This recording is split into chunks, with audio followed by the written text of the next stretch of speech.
Di jantung Eropa, di kota gemilang Paris pada akhir abad ke-18, sebuah revolusi tak hanya terjadi di jalanan, namun juga di benak para pemikir terhebat.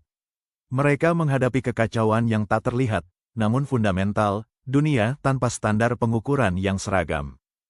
Setiap desa, setiap kota, memiliki caranya sendiri untuk mengukur berat, menyebabkan kebingungan dalam perdagangan, ketidakadilan, dan hambatan bagi kemajuan ilmu pengetahuan. Dari sinilah, para ilmuwan Prancis yang brilian melangkah maju. Mereka bermimpi menciptakan sistem universal, yang tak lekang oleh waktu, dan dapat dipahami oleh semua orang di seluruh dunia.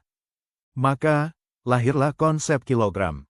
Pada mulanya, 1 kilogram didefinisikan sebagai massa 1 liter air murni pada suhu paling padatnya, yaitu 4 derajat Celcius. Dan kemudian, untuk pertama kalinya, sebuah objek fisik dibuat sebagai perwujudan definitif dari standar ini. Sebuah silinder berkilau dari campuran platinum dan iridium, dikenal sebagai Le Grand K, atau prototipe kilogram internasional, tersimpan aman di Sèvres, Prancis. Benda kecil inilah yang menjadi jantung sistem pengukuran massa kita, tolok ukur universal yang akan menyebar ke seluruh penjuru bumi. Dan dari sejarah panjang itulah, kita sampai pada pemahaman kita hari ini. Karena, jauh sebelum ada kilogram, jauh sebelum para ilmuwan berkumpul di Paris, ada sebuah konsep fundamental yang selalu ada di sekitar kita yaitu massa. Massa adalah salah satu dari 7 besaran pokok dalam sistem internasional. Secara sederhana, massa adalah ukuran kuantitas materi yang terkandung dalam suatu benda. Semakin banyak materi yang ada, semakin besar massanya. Lalu, bagaimana kita mengukur massa? Satuan internasional untuk massa adalah kilogram, disingkat kg. Kita menggunakan timbangan untuk mengukur massa sebuah benda. Massa juga punya sifat yang menarik lainnya, yaitu inersia atau kelembaman. Inersia adalah kecenderungan suatu benda untuk mempertahankan keadaannya. Benda yang diam akan cenderung diam, benda yang bergerak akan cenderung bergerak. Pada tahun 2019, standar kilogram didefinisikan ulang berdasarkan konstanta Planck karena massa, Le Grand K, bisa sedikit berubah seiring waktu.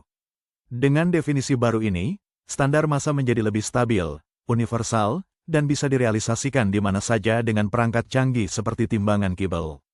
Sebuah langkah maju yang besar dalam dunia sains. Penting untuk diingat, massa dan berat itu berbeda. Massa suatu benda akan selalu sama dimanapun ia berada, baik di bumi atau di bulan. Tapi, berat akan berubah tergantung gaya gravitasi di mana kita berada. Jadi, massa bukan cuma konsep di buku pelajaran, tapi ada di mana-mana dalam kehidupan kita.